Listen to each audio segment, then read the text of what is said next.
So I was asked recently, what does discipline look like in our home?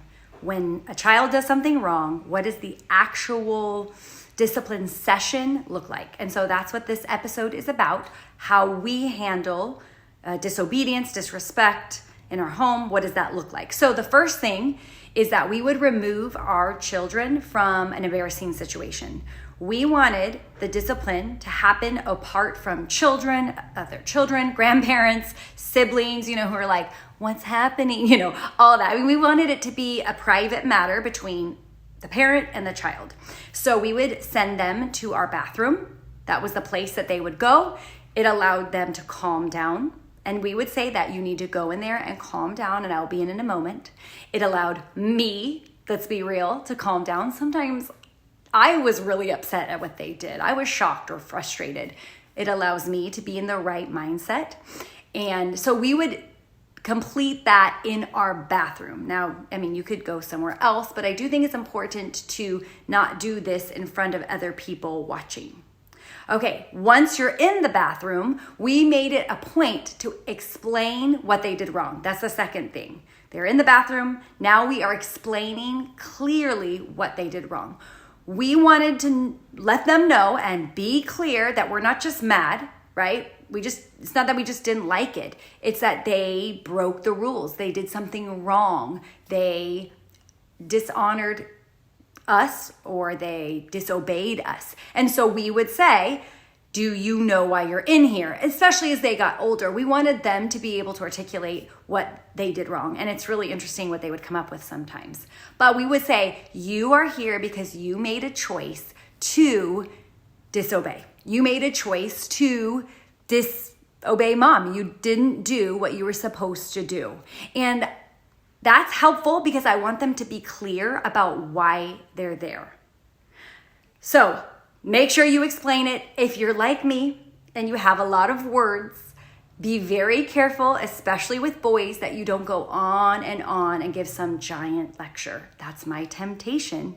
But I don't think that's very helpful. It's just you didn't obey mom and there's a consequence. Okay, the third thing we would do is we would give the consequence. Now, we had our children stand kind of in front of us. Actually, for me, it would be like in between both of my legs. They would turn their body and actually put their hands on my thigh because I didn't want them to block me. So we would use a wooden spoon. And trust me, we practiced on ourselves, both my husband and I, to make sure that we weren't harming them, but that it was a sting, a painful correction, as it says, to get them back on track, but not something that would be too hard on them. But we would have them put their hands on our leg, and then that is because we didn't want them to block us, and we would make that very clear. You can't put your hands back. You can't grab my hand. Sometimes they would get additional discipline because they would disobey that. So then they would get another one. But I would turn and say, I'm going to give you a consequence, and then it's going to be over. And so it was a quick sting on the bottom with the spoon. One shabbat, that's a spanking, for each bad decision. The only time we would often give 2 is with lying. We often gave 2 for lying because truth is so important that we wanted to make that a big deal. Okay, after you've given the shabbat, we aimed and made sure there was reconciliation. We hugged them. We said, I love you. We were not angry. We made sure that we were not angry and that they were not angry anymore. Sometimes too, we would pray with them that we would, make good choices and that we wouldn't do that same thing right afterwards. But the key is we don't want that relationship to be broken between us and our children. And so we needed to reconcile. Mommy loves you. It's all over. The discipline's done. We need to come back as friends. That's the goal. And so we would hug them and say, it's all over. I love you so much. And I think that's very important. We don't want to be mad at them. We don't want to punish them. We don't need to talk about it over and over again. We shouldn't come out of the bathroom all frustrated and, he always does this, and telling our other kids or friends or grandparents around. The discipline's over. We have reconciled. We have come back together, and it's done. And if you have a child like I did who would refuse to reconcile, you might need to wait that time out. You've given the consequence, but guess what? he or she, I should say, would not hug, would not say I love you, just had that whole countenance of, I'm against you, I'm not reconciling. Well, I would say, we need to come back together. You need to say I love you. You need to give me a hug, especially when they're little. And I said, I'll come back in a few minutes. So I would come back and check, are you ready to give me a hug? Are you ready to be all done with this?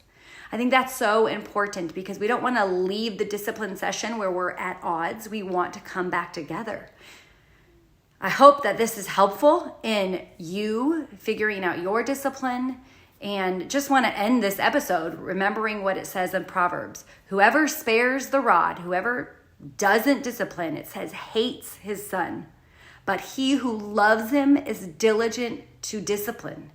Because of my love for my children, I want to provide discipline because we see that over and over in the Bible, that as parents, we should provide that loving correction, not abuse, not trying to harm them, not angry, not making them pay, none of that. That loving correction, which the Bible says is so important for parents to redirect them, to provide that consequence so that they can make the right choices, that they can honor God. I hope that helps.